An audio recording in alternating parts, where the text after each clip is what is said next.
People, dragon motor testing Tuesday kitaeleweka. The king of comebacks.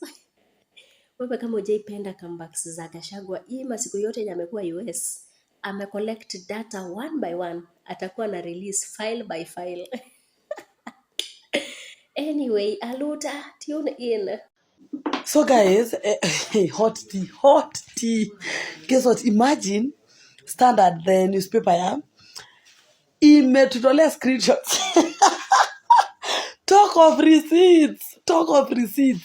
Imetoa screenshots za part yenye must go aliplay kwa the passing of the finance bill of the 2024 finance bill and the impeachment of Rigathi Gachagua.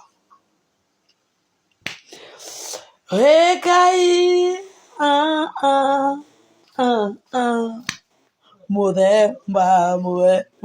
Wacheni niwaonyeshe. Kwanza Kenya Inspiration vile wameandika hiyo ati use and dump. At Standard newspaper exposes WhatsApp text messages, screenshots of Ruto's hand in passing of unpopular finance bill 2024, Rigath's impeachment, and passing of unpopular laws e.g. affordable housing. Siku za mwizi ni ngapi? No, siku za mwizi ni ngapi? Sambaratisha moyo wangu. I'm excited. Anyway, one time join the swamp and follow me on Instagram. I was offered. How much? 10 million. They paid a deposit of 7 million to people and 3 million after the voting. Ukawacha 10 million. Niliwacha hiyo 10 million. Okay, ile 7. Sio 10 ni 7 plus 3. No, si 7 ni depo. Yeah, hiyo sasa ilikuwa uchukue depo na wende. And me I say this thing, one thing I said is that an innocent man, even the devil, gave him his due. The Katiba is very clear that the procedure for impeaching the president shall apply to the deputy president with the necessary amendments. And I said, we, even the National Assembly, did not get out the necessary amendments for impeaching this man. Can we go back and get the law right? Are you not going back to the law? Why is it necessary amendments? A vice president does not enjoy immunity from prosecution, from a criminal investigation, from all those things, or civil litigation, that's available to the president under Article 143 of the Constitution. He's just an ordinary guy. So, a lot of the things that were being thrown at Rigiji were matters of law enforcement that needed to be taken to the OCS. Okay? And we need to have a clear procedure of how are we going to do to handle the impeachment of a deputy president. So by mere fact that we are using the procedure of impeaching the president and disobeying the requirement that we amend it, I said I will not condemn a man unheard. So you voted? The president enjoys very high immunity. Okay. Therefore, it is expected that if he abuses that, he should be taken to the gallows immediately. Okay. He should be subjected to mob justice or something like that, but not the vice president. So on principle, and I spoke, but you remember when I was speaking, people were speaking for 5 minutes, the speaker cut me off at the second minute. But I don't pass my message that we are violating the Constitution, and I cannot live to violate the Constitution. And that's why on all the 11 impeachments of Rigiji, I voted no on each one of them. I did not abstain. I did not absentee myself. By the mere fact that you wanted him to also have the right to so answer. I voted no. Okay. I cannot condemn an innocent man, however much I don't agree with him. Kenya's impeached deputy president, Rigathi Gachagua, is adapting to a new reality of his life. No official vehicles, no flag on his car, no bodyguards, no staff members paid for by the government, and no aura that usually accompanies his office. Gachagua had been taken ill on Thursday, October 17th, when the Senate was preparing to vote on his impeachment. Consequently, he was taken to the Karen Hospital in Kenya's capital, Nairobi, by a convoy of vehicles. And after the Senate voted to impeach him, Gachagua lost nearly all the trappings of power. In a government memo dated October 19th, at least 108 staff members attached to his office were sent on compulsory leave. Security officers manning his homes in Nairobi and in his native central Kenya county of Nyeri were recalled. Gachagua also said that those who were protecting him at hospital were withdrawn. The impeached deputy president, who addressed journalists on Sunday after being discharged from hospital, said he has been mistreated by President William Ruto's government. The ousted leader said in the run-up to August 2022 elections, Ruto benefited from his mobilization capacity as well as the support Gachagua has in the vast Mount Kenya region. Mount Kenya comprises several counties from central Kenya and upper eastern Kenya, which collectively have millions of votes. Gachagua, who has challenged his impeachment, said he was still the deputy president because a Kenyan high court had stopped the government from swearing in his replacement, Kithure Kindiki, who is the country's interior minister. When the president, in total violation of the court orders, viciously, with due security around me, again, to cripple the functions of my office, he ordered through the head of public service, Felix Koskei, that all officers in my office be sent on compulsory leave.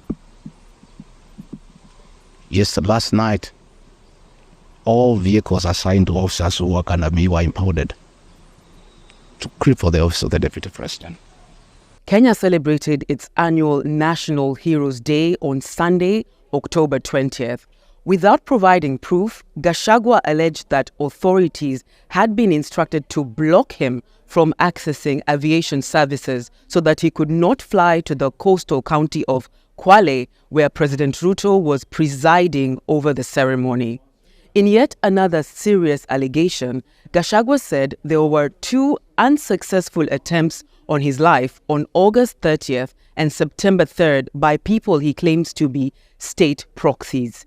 The 59-year-old alleged the attempts were through food poisoning, but he detected before he could consume the food. TRT Africa unsuccessfully reached Kenyan government spokesperson Isaac Mwaura and State House spokesperson Hussein Mohammed for comment. However, Kenya's majority leader in the National Assembly, Kimani Ichung'wah, termed Gachagua's allegations fictitious and not worth the government's response. Even as the impeachment case continues in court, it now appears Gachagua would have to make do without state-assigned security officers and staff. And should the courts affirm his impeachment, Gachagua would be permanently barred from elective politics or appointive state office. He would also forego his retirement benefits, including monthly pension equal to 80% of his $9,500 salary, a lump sum payment equivalent to 1 year's salary, vehicles, fuel allowance, medical cover, security guards, an office, and staff members. Today, the flag bearers are in government and their deputies are in opposition. Rigathi Gachagua, who was a running mate to William Ruto, is now emerging as a high priest of good governance in opposition. Martha Karua, who was with Raila Odinga, is in opposition. Kalonzo Musyoka, who was with Raila Odinga, again, as a principal in that coalition, is in opposition. Justina Wamai, who was a running mate to Wajakoya, is in opposition. So these are 2 same animals in 2 different forests. The topic of Gachagua's comeback, Kenyans must pay attention to history. That Gachagua's comeback from the US was not the first one. It was not the second one. we first witnessed such a thing when Matiba was coming back from abroad. And the government of the day, by that time, orchestrated a very pompous welcome of Matiba to make him look like he can run for president and create this picture that he's actually a very popular candidate. So when there was a pompous welcome at the airport, Matiba stuck to the idea of running for president. Current situation now regarding Gachagua and outside the country, and the slogan still remain one term. Does it have any effect?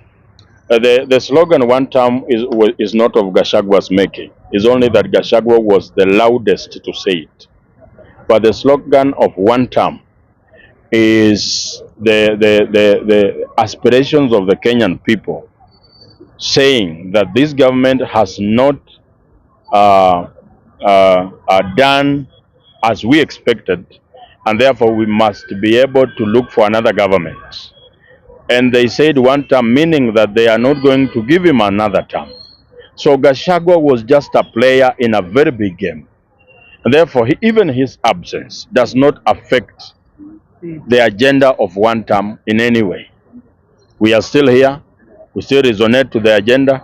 We were not saying one term because Gachagua is saying it. We are saying one term because it's the agenda to benefit every Kenyan person, even the one saying two term. Yes, one term is even going to be beneficial to those people who are saying two term. We cannot be saying Ruto must go, then think of Gachagua to become president. You know, it's like you say you don't want to suffer from cholera, you prefer typhoid. To those who believe politics doesn't affect them, I hope today has taught you how politics affect you directly. Ruto simpigi kura. Amenajisi inchi. Bila kutumia hata kondom.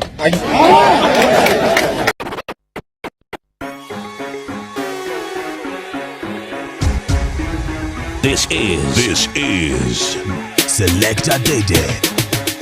Wanadhani ya bongo lala, ikikupita we bongo lala, na walosema jana iwezi fika leo, tuko ground tunasoza. Hatujikuku mewaka sana, na mabisto wanachafua rada, na walosema jana iwezi fika leo, tuko ground tunasoza. Hakuna boka, peleke shuleni watasoma, madakitari wamegoma, hapa sani Yesu atatuponya. Wambie punde imechoka sana, farasi bado ijapatikana, ni mandai wanagonya na mali wanaponda, unakonda wananona. Maandamano, maandamano, maandamano, maandamano, amise maandamano, maandamano, maandamano,